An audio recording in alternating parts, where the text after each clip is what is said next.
Me gustaría que abramos nuestras Biblias en Lucas 2, 21 al 38.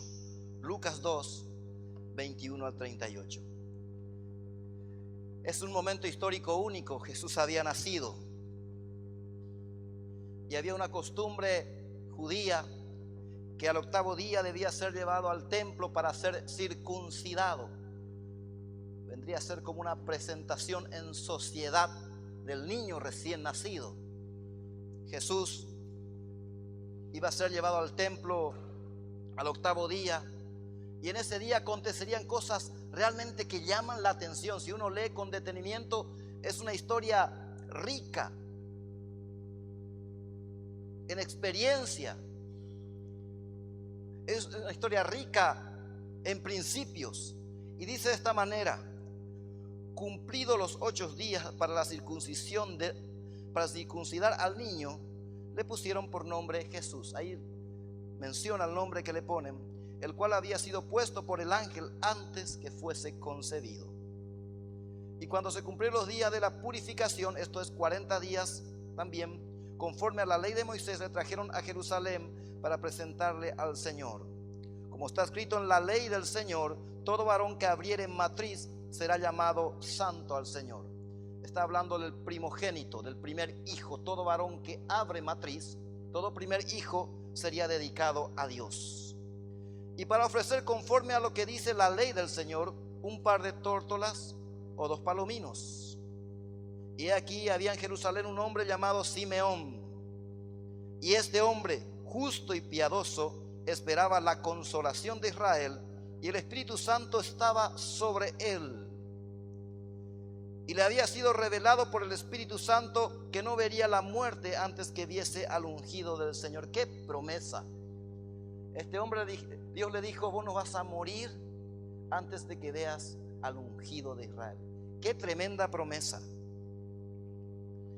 Y movido por el Espíritu vino al templo, y cuando los padres del niño Jesús lo trajeron al templo para hacer por él conforme al rito de la ley, él le tomó en sus brazos y bendijo a Dios diciendo: ahora, Señor, despides a tu siervo en paz, conforme a tu palabra, porque han visto mis ojos tu salvación, la cual has preparado en presencia de todos los pueblos, luz para la revelación de los gentiles y gloria de tu pueblo Israel.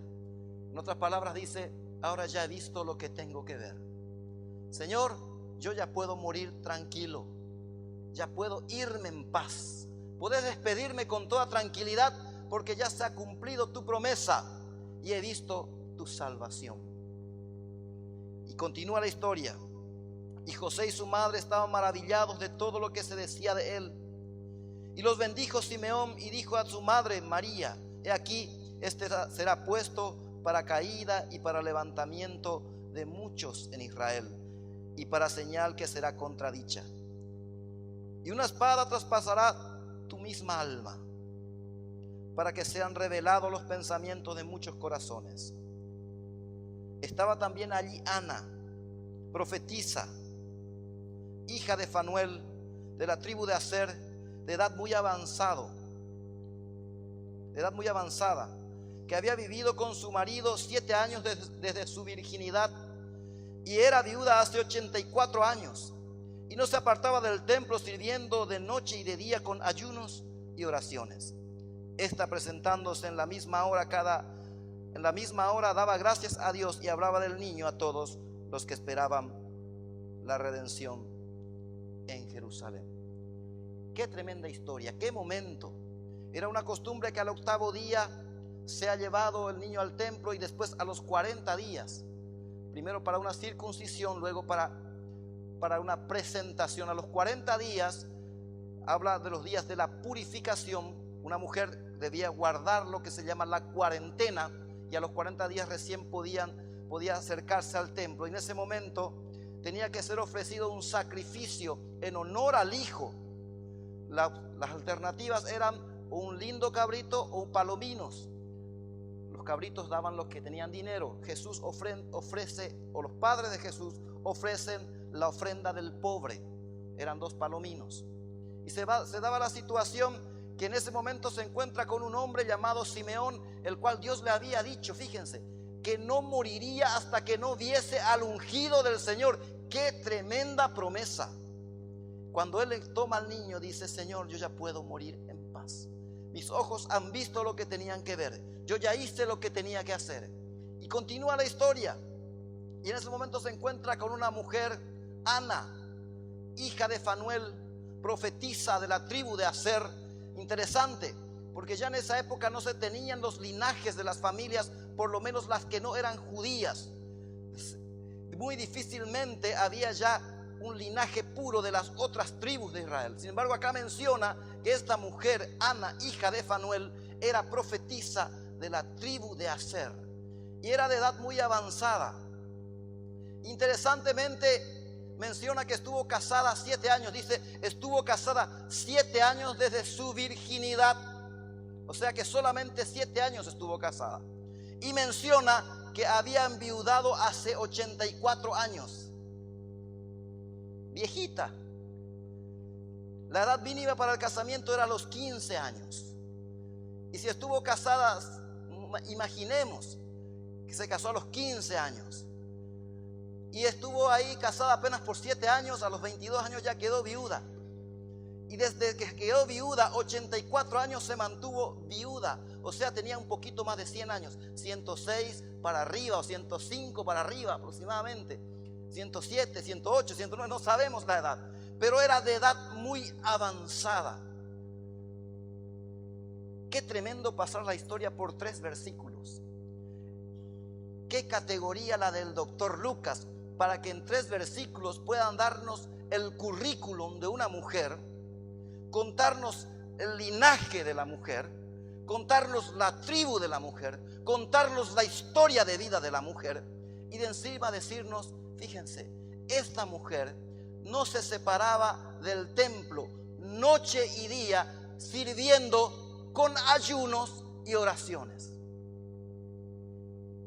Uno puede decir, yo no sé cómo servir a Dios, yo no sé qué hacer, ya estoy muy, como que se me pasó el tiempo, como que ya no tengo las mismas fuerzas, como que ya no sé qué hacer en todo esto. Sin embargo, esta mujer hacía algo muy sencillo, tenía una vida de devoción, y esa vida de devoción implicaba una vida de servicio a Dios y a los demás. Dice la palabra, busqué hombre, busqué mujer que hiciera vallado, que pudiera interceder, que pudiera colocarse en medio de ciertas situaciones, y no lo hallé. Acá encontramos la historia de una mujer que, a pesar de su edad, a pesar del tiempo transcurrido, a pesar de que quizás las fuerzas hayan decaído, ella no se separaba del templo noche y día, sirviendo con ayunos y oraciones.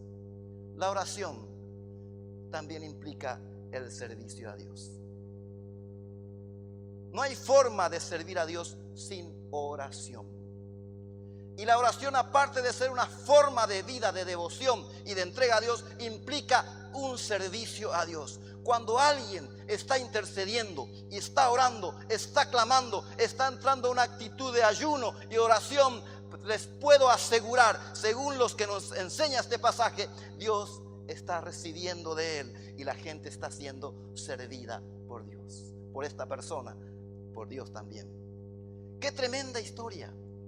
Cuenta la historia que un hombre llamado Charles Spurgeon, uno de los más grandes predicadores de todos los tiempos, este hombre predicaba allá por los años 1865, 70, en la época que acá vivíamos, una terrible historia de la guerra, la Triple Alianza. Él llenaba el tabernáculo metropolitano de Londres. Era una iglesia enorme, una iglesia, en esa época no había micrófonos, no había forma de que tendría que estar la acústica de la iglesia preparada para que la gente pudiera oír. Y se cuenta en la historia que más de 8,000 personas venían a escuchar a este hombre en cada servicio, en cada reunión, en cada prédica que él hacía. Él pasó a la historia con el título o el mote, o lo que querramos decir, como el príncipe de los predicadores. Pero era un gran predicador. Había algo en él que la gente quería oír. Había algo en él que impactaba a los oídos de las personas. Había algo en él que lo que transmitía obraba el Espíritu Santo, y el Espíritu Santo actuaba en los corazones. En cierta ocasión, en un mensaje, dijo lo siguiente: se para en medio del púlpito y dice: en esta iglesia hay un sótano. Y aunque ustedes no crean, en ese sótano, en este momento se encuentran 300 personas orando. Yo tengo un ejército de guerreros, tengo un ejército de personas, tengo un ejército de 300 que en este momento que yo estoy hablando están intercediendo por su vida, por la vida de ustedes, por mi vida, por la gracia de Dios. Hay hombres que están sirviendo, hay hombres y mujeres que están ayunando, hay hombres y mujeres que han decidido respaldar mi ministerio y han estado clamando. Están en este momento en el sótano de esta iglesia gente que sabe orar, gente que sabe clamar, gente que sabe interceder, porque Dios dice: busqué hombres que hicieran vallado, que estuvieran en medio y que pudieran bendecir a otros. Qué tremenda historia, qué tremenda realidad. Así que cuando nosotros oramos, intercedemos o ayunamos, fíjense que nos cuesta ayunar. No da gusto ayunar, no da gusto hacerlo. Y a veces no quiero ni preguntar cuánto nos plegamos a los ayunos de Daniel. Pero hay una realidad, es que de alguna manera cosas sencillas mueven la mano de Dios. No deja de impactar la historia de este famoso, ya famoso para mí, centurión romano, capitán de la compañía, la italiana, Cornelio. Cuando Dios le dice: tus oraciones y tus limosnas han subido delante de la presencia de Dios. Dios ha tenido memoria de tus oraciones y lo que vos das y lo que vos orás. Dios se ha acordado. Y fíjense que eso acontece en la vida de Cornelio en un día de ayuno, porque él cuenta que él se encontraba en ayunas y a la hora novena, que vendría a ser las 3 de la tarde, ocurre la visión. Qué tremenda historia. Una mujer pasa la historia grande apenas en 3 cortos versículos. Conocemos que era profetisa, conocemos que era de la tribu de Aser, pero lo que más interesantemente conocemos es que pasa la historia grande como una mujer que ha decidido servir con ayunos y oraciones, con cosas que parecen sencillas, con cosas que parece que hasta algunos dirían no son trascendentes, porque no es un ministerio muy público. Sin embargo, yo quiero decir con toda seguridad que Dios bendice a través de las oraciones y a través de los ayunos. Dios da victoria, Dios da gloria, Dios tiene poder. La mano poderosa de Dios no se ha cortado. ¿Qué tipo de gente busca el Señor? Dice la palabra que esta mujer pasó a la historia por un momento o por sus oraciones y por sus ayunos. La oración nos lleva a la evangelización. Oración, evangelización, y eso lleva al avivamiento. Dice el pasaje, fíjense, verso 38, 2:38, presentándose en la misma hora daba gracias a Dios y hablaba del niño a todos los que esperaban la redención de Israel. ¿Qué hacía? Se presentaba en el templo, daba gracias a Dios y no dejaba de hablar de la redención. No dejaba de hablar del niño, no dejaba de hablar o de evangelizar a los que esperaban la redención. Permítanme decir con toda seguridad, lo que hemos hecho con Invasión del Amor de Dios es orar por la persona, ir a buscar a las personas, hacer una actividad para que las personas se acerquen. Pero lo que realmente acá interesa es que las personas puedan recibir de Dios. No puede haber evangelización si no hay oración. No puede haber evangelización sin que ocurra un ayuno. Todos los conatos de evangelización y avivamiento en la historia se dieron a través de conatos de oración. Se ha iniciado en momento de oración. Uno puede leer la historia de la iglesia, y en la historia de la iglesia podemos encontrar hombres como Evan Roberts, que en algún momento iniciaron con pequeños grupos de oración, esperaron 13 años, pero en algún momento de la historia el Espíritu Santo cayó. La gente comenzó a entregar sus vidas a Jesucristo. Era algo increíble, era algo que la gente no podía describir. Parecían los cielos abiertos, pero había comenzado con grupos de oración. Él dice, nunca falté. Evan Roberts cuenta, apenas tenía 26 años. Habían arrancado con los 13 años a orar y a buscar a Dios. Al final del siglo XIX, inicios del siglo XX, se había levantado un grupo de personas sencillas que habían decidido buscar a Dios. Había comenzado con un hombre llamado Charles Finney. No es necesario acordarse el nombre.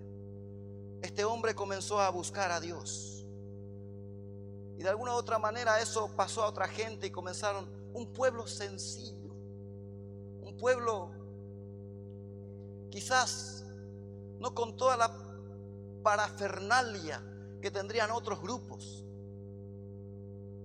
pero comenzaron a buscar a Dios. Comenzaron a buscar a Dios. Comenzaron a reunirse en los establos. En ese momento, me disculpan el término que voy a usar, lo que se conoce como el hipercalvinismo. Si hay alguien que simpatice con la doctrina calvinista, discúlpenme, simplemente quiero usar como ejemplo. Había enfriado las iglesias a un punto que pensaban que el avivamiento era estar sentado en las iglesias aprendiendo doctrinas profundas. Y había un pueblo que se perdía. Había gente que moría sin Cristo. Veían como eso como un conato de avivamiento. Yo considero que es importantísimo. Me considero alguien que procura estudiar la palabra, pero hay algo que entender, que cuando eso suprime a lo otro, a la vida de devoción, algo se encuentra desfasado en nuestra vida normal, en nuestra vida cristiana. Y este pueblo buscaba a Dios. Se juntaron en los establos, se juntaban en las casas, comenzaron a clamar por un avivamiento, comenzaron a gemir buscando un despertar en su tiempo, en su momento, algo que cambiase la historia de sus vidas, cambiase la historia de la sociedad donde estaban, algo que aconteciese. Había un compungimiento, una búsqueda tal que en cierto momento ocurre algo que para la época era algo muy difícil de entender, muy difícil teológicamente de comprender. Ellos reciben lo que se denomina, lo que hoy denominamos el bautismo del Espíritu Santo. Comienzan a hablar en lenguas, otros reciben otros dones. Algo aconteció, algo había acontecido después de una búsqueda profunda, de un sentido de buscar a Dios, de querer entender a Dios, de querer conocer a Dios. Algo había acontecido. Para finales de 1910, 909, 910, surge lo que conocemos como el pueblo pentecostal. Quizás haya tenido sus errores posteriores o sus aciertos posteriores, pero había algo. Y cuenta la historia que los siguientes 53 años del grupo fue el tiempo que más gente fue evangelizada y fue ganada, más que los 350 años posteriores a la reforma que se había dado. Pero ¿qué aconteció? Había un sentido de buscar a Dios, había un sentido de encontrarse con Dios. Esta mujer, Ana, hija de Fanuel, de la tribu de Aser, muy avanzada de edad, ¿qué aconteció? Servía con sus ayunos y oraciones y no cesaba de hablar de la redención, porque ese es el camino. No hay otro camino, no hay otra forma. Jesucristo es el camino, la verdad y la vida. Pero es necesario que nosotros comencemos a dimensionar el área espiritual de la evangelización. Dios obra, Dios tiene poder, Dios es soberano, Dios puede levantar vidas. Tenemos una verdad en nosotros, tenemos una verdad tan grande en medio de nosotros. Es necesario que comencemos a tener una actitud de búsqueda, una actitud de conquista, una actitud de ir para adelante. No importa la edad, no importa la edad. A nadie le pasó el tiempo. Todos estamos en militancia, todos somos militantes. Nadie muere hasta que se muere o hasta que el Señor lo llame. Todos estamos vivos, Todos tenemos que tener un espíritu de conquista, un espíritu de búsqueda y un espíritu de llevar la verdad de Dios. Esta mujer era ancianita. Sin embargo, todavía tenía las fuerzas para ayunar, para orar y para hablar. Todavía esta mujer podía ayunar, orar y hablar de la redención. Cosas sencillas. Oración, evangelización implica un avivamiento. Cuando el fuego comienza a avivarse, cuando las llamas de Dios comienzan a avivarse, comienzan con buscar a Dios. Rápidamente, permítame decirle que la oración mueve el mundo espiritual, mueve la mano de Dios. Hechos 9, 10 y 12, si podemos buscarlo, por favor. Hechos 9. Esta historia me tocó compartir en la vigilia.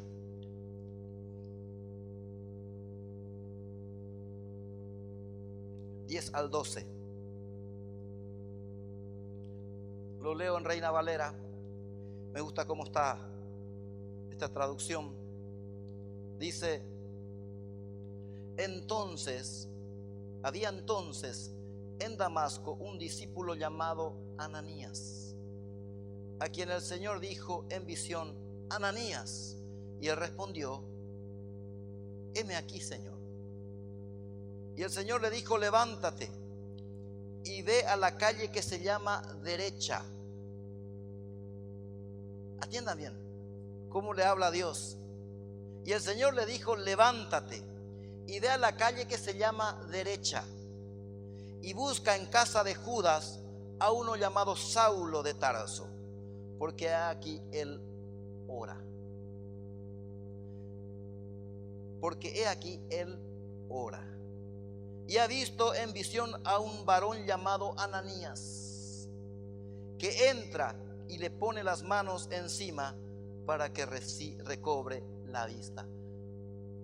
Qué historia más espectacular. Dice que en cierto momento en Damasco, y este otro hombre que pasa la historia por unos cuantos versículos, un hombre llamado Ananías, un discípulo, aclara, un discípulo llamado Ananías, a quien el Señor le dijo en visión, se le aparece Dios mismo en visión y le dice: Ananías, andate a la calle que se llama Derecha. Bien específico. ¿Cuántos recibieron una palabra así? Andate a la calle que se llama Derecha, a la casa de Judas. Ahí hay un hombre que se llama Saulo de Tarso. Y andate a ese lugar porque él está orando. Porque él se encuentra en oración. Porque él se encuentra en la actitud de búsqueda.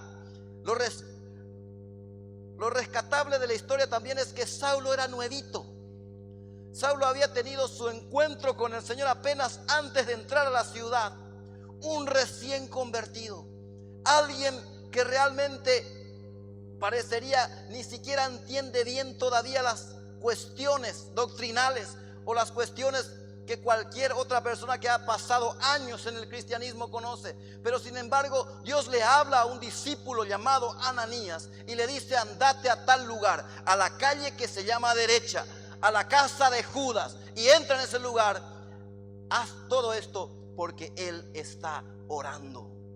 La oración mueve la mano de Dios. ¿Por qué? Porque él está orando. Él está en una actitud de búsqueda. Él está clamando. Y fíjese lo que le dice: y él ha visto a un hombre. Dios también le habló a Saulo y le dice: ha visto a un hombre llamado Ananías, que entra, le pone las manos y él recobra la vista. Qué tremenda historia. Fíjense, en lo natural parecía que no pasaba nada. Un hombre se encontraba orando. En lo natural. En lo espiritual había un movimiento increíble. Había un movimiento que muchas veces no comprendemos. Nosotros oramos y parece que a veces no entendemos el movimiento que se genera en lo espiritual. En lo natural, un nuevito, una persona, se encontraba en una situación difícil, había perdido la vista, estaba ciego, se encontraba orando, pero se encontraba orando y esa oración hacía que el mundo espiritual se moviese. El mundo espiritual estaba en movimiento. ¿Y qué aconteció? En visión, otro hombre que pasa a la historia como aquel que oró por Saulo, el que pasaría a ser el gran apóstol, el que evangelizaría toda Asia Menor, el que pasaría a la historia como quizás uno de los hombres que más viajes había hecho. ¿Qué aconteció? El mundo espiritual estaba en movimiento. La mano de Dios se estaba moviendo. Conocemos la historia, cómo termina. Llega Ananías, por más que Ananías le dice: yo le conozco a Saulo. Ananías, si ustedes siguen la historia, tiene miedo. Sí, no habrá sido fácil. Saulo era el que perseguía a las iglesias. Señor, vos sabes todo lo que dicen de Saulo. Era el que mataba a cristianos. Era alguien con quien un cristiano no quería encontrarse.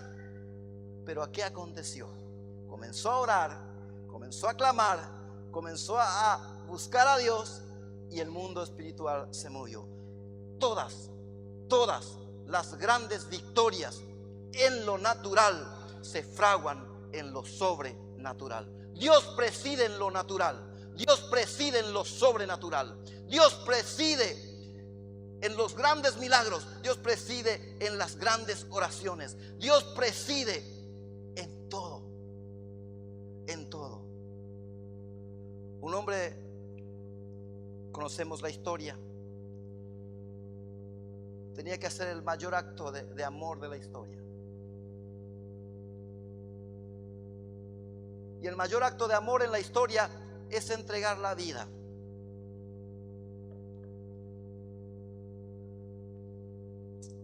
Fíjense que Jesús, antes de ir a la cruz, sube a un lugar llamado Getsemaní.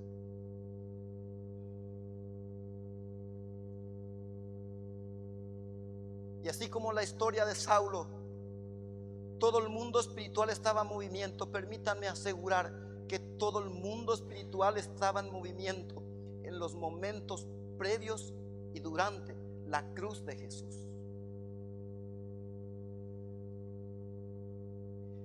Y él se pone a orar y dice las palabras: Abba, Padre. Imagínense ustedes, de la manera más cariñosa que pueden decirle sus hijos, o de la manera más cariñosa que ustedes les hablan a sus padres: papito, papi, si puedes, aparta de mí esta copa. Papi, pero no se haga mi voluntad sino la tuya. Era de la manera más cariñosa que una persona, cuando usaba el término Abba, de la manera más cariñosa que una persona se refería a su padre. Y fíjense que bajo esa situación él ora, comienza a buscar a Dios, comienza a interceder, comienza a decir: Señor, yo no quiero pasar por esto, si se puede quiero que pase esta copa, pero no se haga mi voluntad sino la tuya. Hubieron ángeles que le sirvieron. ¿Por qué? Porque el mundo espiritual estaba en movimiento. Antes de ir a la cruz, Jesús se puso a orar. Antes de la mayor victoria de la historia de la humanidad, antes que Jesús sea levantado en una cruz del Calvario y esté en ese lugar y esté ahí arriba, antes de que Él diga: consumado es, está hecho, la victoria ha sido total. Antes de ese momento Él estuvo en una actitud de búsqueda y de oración. La oración fortalece las vidas, la oración levanta las vidas, la oración hace que otras personas puedan recibir de Dios. Permítame decirle con toda seguridad: Dios obra, Dios obra, Dios obra. Dios es todopoderoso, Dios es todopoderoso. Pablo se encontraba orando y Dios se aparece en visión a Ananías y le da una instrucción más clara imposible. Qué tremendo. grande. Qué poderoso. Dice Santiago 5:16, la oración, súplica eficaz del justo puede lograr mucho. La oración ferviente de una persona justa tiene mucho poder y da resultados maravillosos. Da resultados maravillosos. Quizás muchos de nosotros digamos, pero hemos orado, hemos buscado a Dios y no estamos viendo. Quizás muchos de nosotros podamos decir, pero ¿cuántas veces hemos estado en esta situación? Hemos clamado, hemos visto y no hemos visto los resultados que menciona Santiago. Dios, para nuestro tiempo a veces puede tardarse un poco. Dios nunca llega tarde, tampoco llega temprano. Dios llega justo a tiempo. Y hay cosas que nosotros preguntaremos al Señor cuando lleguemos al cielo. Esto me hace recordar, no estaba para decirlo, pero me hace recordar la historia de Zacarías, cuando él pide un hijo, simplemente un hijo. Y pasaron los años y Dios no le dio el hijo. Zacarías, el padre de Juan el Bautista.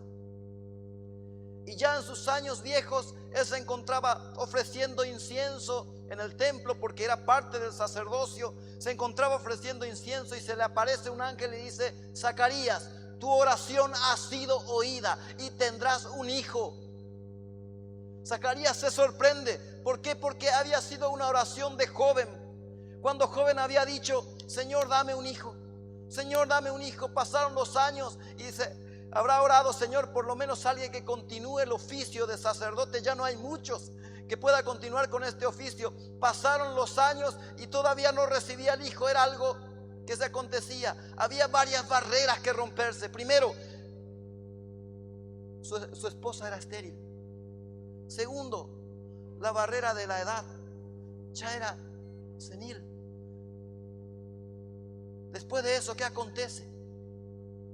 Ya perdió la esperanza. Cuando llega el ángel y le dice: Dios ha oído tu oración, vas a recibir un hijo, él queda sin creerlo, porque era una antigua oración, era una oración de juventud, era una súplica de juventud que parecería decir: ha pasado el tiempo y Dios no me ha contestado. Era como que se pasó el tiempo. Sin embargo, en ese momento de la historia, Dios le dice que tendría un hijo. Y no solamente le dio un hijo, fíjense, le dio mucho más. Le dio un profeta, le dio el más grande profeta del Antiguo Testamento, el que abre el Nuevo Testamento, un hombre bisagra. No solamente le dio un hijo, sino le dio aquel que antecedería al Mesías. No solamente le dio un hijo, sino le dio a alguien que realmente pasaría la historia como un hombre que sería el mismo que antecedería a Jesucristo. ¿Se imaginan ustedes? Dios puede hacer mucho más abundantemente de lo que pedimos. Dios puede hacer mucho más abundantemente de lo que pedimos, porque Él es una fuente inagotable de vida, porque Él es una fuente inagotable de poder, porque Él es una fuente inagotable de gracia, de justicia y de verdad. Así es que nosotros podemos confiar. Si hemos orado por alguien, si hemos orado por algún hijo, si hemos orado por algún amigo, si hemos orado pidiendo algo a Dios, Dios sabe el tiempo, Dios sabe el momento, Dios oirá, Dios responderá, porque Él tiene poder y puede hacer las cosas mucho más abundantemente de lo que pedimos. Aleluya. La oración mueve la mano de Dios. Dios oye, Dios responde, cambia la historia. Dice el doctor Darío Silva en su reflexión que Saulo de Tarso estaba llamado a ser un gran hombre en la historia, sea en el cristianismo, sea en el judaísmo o sea en otra rama de la época. las cualidades de Saulo de Tarso, las cualidades de Saulo, según su concepto, estaba llamado a ser una persona grande en la historia. Pero fíjense que Saulo era un perseguidor de la iglesia. Dice, y Saulo de Tarso respiraba amenazas y muerte. O sea que ese es alguien que apenas respiraba, la gente ya temblaba. Pero ¿qué acontece? Él ora, Dios responde, y de ahí se levanta como un hombre diferente. Cambia la historia, no solamente de su vida, no solamente de él, sino cambia la historia de una generación. Un hombre que impactó, un hombre que predicó toda Asia Menor, que aún en su muerte, él cuando está en los últimos momentos, escribe una carta a Timoteo, donde realmente él dice cosas que no nos imaginamos. Yo estoy tranquilo porque he peleado la batalla, he acabado la carrera, he guardado la fe. Soy, por lo demás, hermanos, me espera la corona de justicia que el Señor mismo me la dará. Imagínense la convicción que tenía. Dios respondió la oración de Saulo o de Pablo. Y a partir de ahí se levanta un hombre diferente. En sus inicios rechazado, pero después comienza él a tener un protagonismo tan grande. Cambia la historia de las vidas, cambia la historia de los corazones, cambia nuestra misma historia. Puede cambiar la historia del que está a nuestro lado, del que está al otro lado, del que está enfrente, del que está atrás, del vecino. Puede cambiar la historia de nuestros hijos, de nuestros nietos. Puede cambiar la historia de nuestros padres. Puede cambiar la historia porque Dios es el Dios de la historia. Busqué hombre que hiciera vallado y no lo encontré. Eso es lo triste. Dios puede hacer mucho en cada uno de nosotros. Dios puede obrar de una manera que no nos imaginamos, de una manera que muchas veces no comprendemos y no vemos. Yo recuerdo cuando apenas tenía 15 años, yo me bauticé, si mal no recuerdo, una fecha 2 de agosto del año 87. Y ese día recuerdo que me bautizó el pastor Pedro. Fue uno de los que me bautizó. Y aconteció que aquel día yo escuché acerca del bautismo del Espíritu Santo. Y yo hice una oración sencilla, o me mantuve en una oración sencilla. Yo decía, Señor, yo quiero que me he bautizado. No entiendo muy bien, no sé, pero yo quiero que me bautices con tu Espíritu Santo.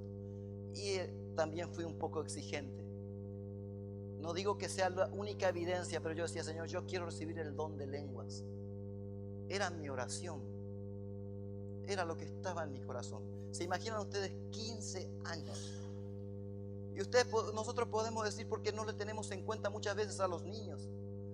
No se vuelven importantes cuando son grandes, porque ahí ya comienzan a hacer números. Pero cuando llegamos a la iglesia, le saludamos al padre, pero no le saludamos al niño.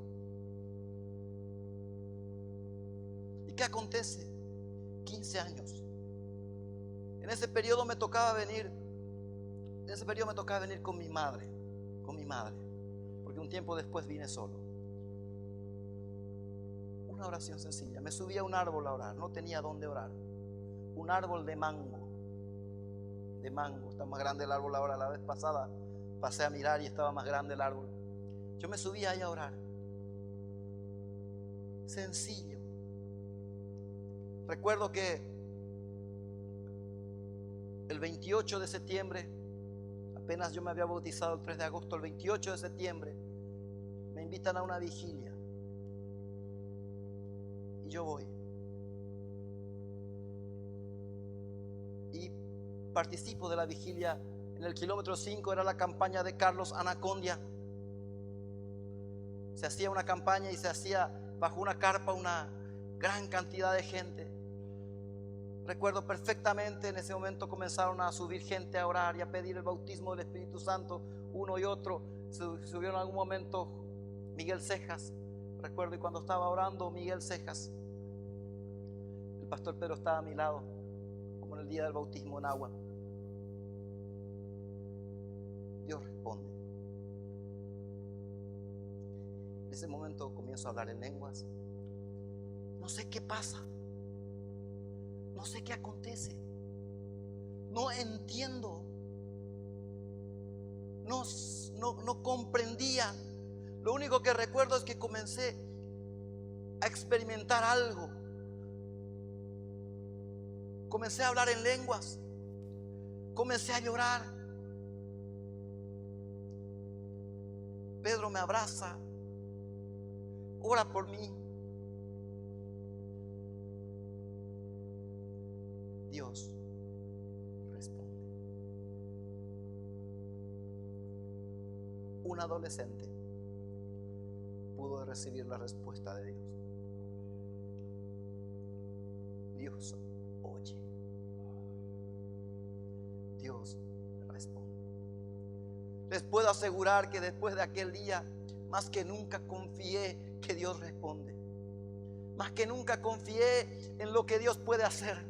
Más que nunca confié que Dios realmente tiene poder y puede hacer mucho más abundantemente de lo que pedimos.